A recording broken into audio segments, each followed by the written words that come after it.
आपने देखा, आपने कई बार ये बात कही कि सबसे मुश्किल है कानून बनाना तो ठीक है, लेकिन कानून मनवाना बहुत मुश्किल है। आप जब स्टूडेंट लीडर थे तब आप कानून मानते थे सारे? देखिए, हमारे देश की एक समस्या है, ये बहुत गंभीर विषय है। कानून के प्रति डर भी नहीं और कानून के प्रति सम्मान नहीं, विशेष रूप से रोड सेफ्टी के बारे में। कोई सिग्नल है तो रुकना चाहिए।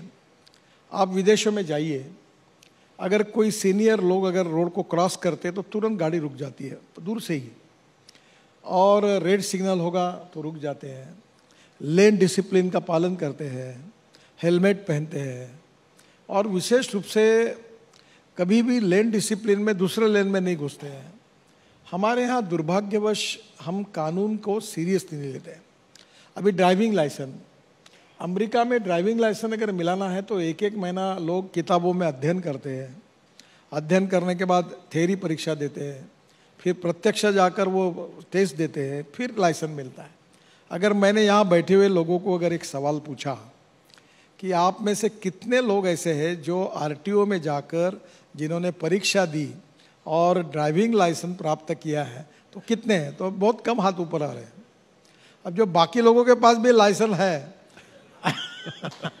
पर वो कैसे मिला होगा?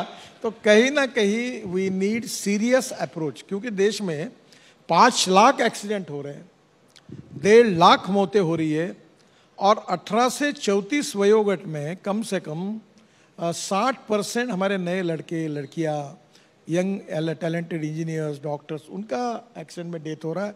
तो मैं ये जरूर कहूँगा कि कानून इसके बारे में, जो रोड सेफ्टी के बारे में, उसका पालन सब लोग करेंगे तो निश्चित रूप से हम अनेक लोगों की जान बचा सकेंगे। और इस समय we are highest in the world. ये अभिमान का विषय नहीं है, दुर्भाग्यवश हम सब के लिए बड़ा दुर्भाग्य का विषय है। और हम सब लोग अगर इसमें ये जो ह्यूमन बिहेवियर है ये अगर बदलेगा तो निश्चित रूप से मुझे लगता है ये प्रॉब्लम रिजॉल्व होगा। पर ये तो दिक्कत फिर एजेंसीज की भी है ना, जैसे आरटीओ की आपने बात की, तो वहाँ से भी तो दिक्कत है अगर लाइसेंस ऐसे ही मिल जाता है तो। अभी हमने बहुत आरटीओ में 16 ऐसे ये किए हैं कि जो डिजिटल कर दिया, आपको आरटीओ जाने की जरूरत नहीं, परमिट भी कर दिया। हम भ्रष्टाचार मुक्त डिजिटल एडमिनिस्ट्रेटिव सिस्टम को लॉन्च करना चाहते हैं, ऑलरेडी हमने लॉन्च किया है। अभी हम स्क्रैपिंग पॉलिसी ला रहे हैं। 15 साल के बाद जो गाड़ियाँ हैं, गवर्नमेंट ने निर्णय किया कि हम इसको बिल्कुल स्क्रैप करेंगे।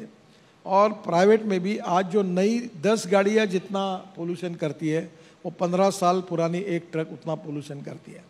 और पोल्यूशन हमारे लिए बहुत बड़ी समस्या है, एयर पोल्यूशन।